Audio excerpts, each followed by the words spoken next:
A Long Walk to Water, Chapter 10. When Mohammed gets back. Okay. Chapter 10, Southern Sudan, 2008.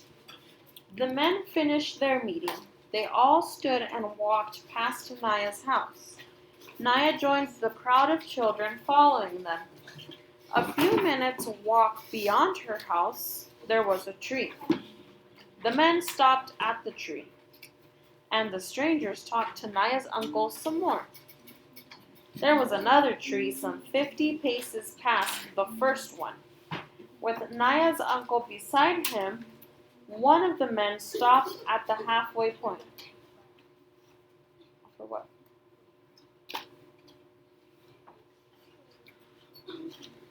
No. You can use your whiteboard to draw. Or you can use your scratch paper. The other man walked the rest of the way and examined the second tree. The first man called out to his friend in a language Naya did not understand. The friend answered in the same language, but as he walked back toward the group, he translated for the chief, and Naya could hear him. This is the spot, halfway between the two largest trees. We will find water here. Naya shook her head. What are they talking about? She knew that place like the back of her own hand. It was there, between the two trees, that the village sometimes gathered to sing and talk around a big fire. There wasn't a single drop of water on that spot, unless it was raining. Southern Sudan, 1985. Salva reached for his gourd. He knew it to be half full, but suddenly it felt much lighter, as if there was hardly any water left in it. Uncle Jawir must have guessed what he was thinking. No, Salva, he murmured. You are too small and not strong enough yet. Without water, you will not survive the rest of the walk. Some of the others, they will be able to manage better than you. Sure enough, there were now 3 women giving water to the men on the ground. Like a miracle, the small amounts of water revived them. They were able to stagger to their feet and join the group as the walking continued. But their 5 dead companions were left behind. There were no tools with which to dig, and besides, burying the dead men would have taken too much time. Salva tried not to look as he walked past the bodies, but his eyes were drawn in their direction. He knew what would happen. Vultures would find the body and strip them of their rotten flesh until only the bones remained. He felt sick at the thought of those men first dying in such a horrible way and then having even their corpses ravaged. If he was older and stronger, would you have given water to those men? Or would he, like most of the group, have kept his water for himself? It was the group's 3rd day in the desert. By sunset, they would be out of the desert, and after that, it would not be far for the Etong refugee camp in Ethiopia. As they struggled through the heat, Salva finally had a chance to talk to Uncle about a worry that had been growing like a long shadow across his thoughts. Uncle, if I am in Ethiopia, how will my parents ever find me? When will I be able to go back to Lun Arik? I have talked to the others here, Uncle said. We believe that the village of Lun Arik was attacked and probably burned. Your family? Uncle paused and looked away. When he looked back again, his face was solemn. Salva, Few people survived the attack on the village. Anyone still alive would have fled into the bush, and no one knows where they are now. Salva was silent for a moment. Then he said, "At least you will be there with me, in Ethiopia." Uncle's voice was gentle. "No, Salva, I am going to take you to the refugee camp, but then I will return to Sudan to fight in the war." Salva stopped walking and clutched at Uncle's arm. "But, Uncle, I will have no one. Who will be my family?" Uncle gently loosened Salva's grip so he could take the boy's hand in his. "There will be many other people in the camp. You will become friends with some of them.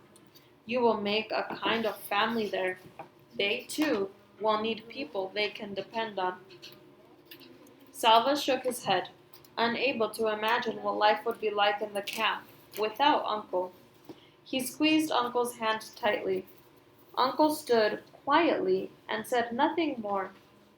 "He knows it will be hard for me," Salva realized. "He does not want to leave me, but he has to go back and fight for our people. I must act like a baby. I mustn't act like a baby. I must try to be strong." Salva swallowed hard. "Uncle, when you go back to Sudan, you might meet my parents somewhere. You could tell them where I am, or you could talk to those you meet and ask where the people of Lunarik are now." Uncle did not answer right away. Then he said, "Of course, I will do that, nephew." Salva felt a tiny spark of hope. With Uncle looking for his family, there was a chance they might all be together again one day. No one in the group had eaten anything for 2 days. The water was nearly gone. Only the vision of leaving the desert kept them moving through the heat and the dust. Early that afternoon, they came across the first evidence that the desert was receding.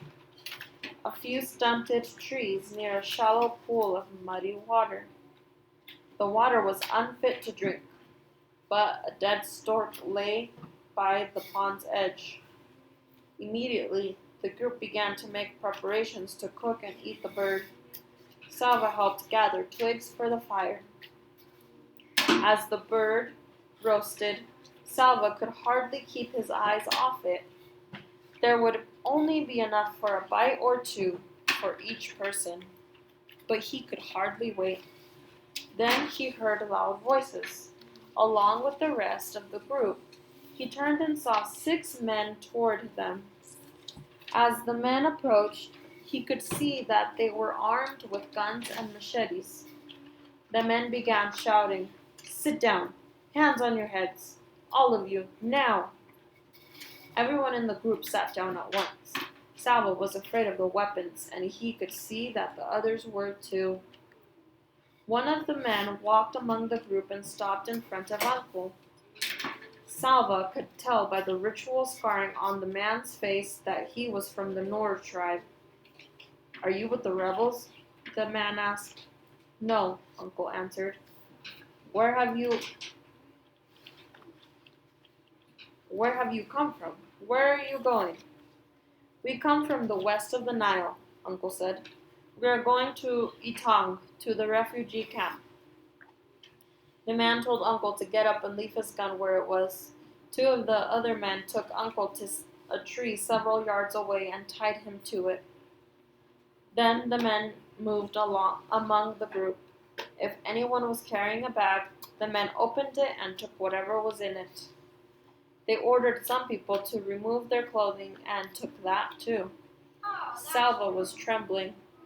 Even in the midst of his fear, he realized that for the first time on the trip, it was a good thing to be the youngest and smallest. The men would not be interested in his clothes.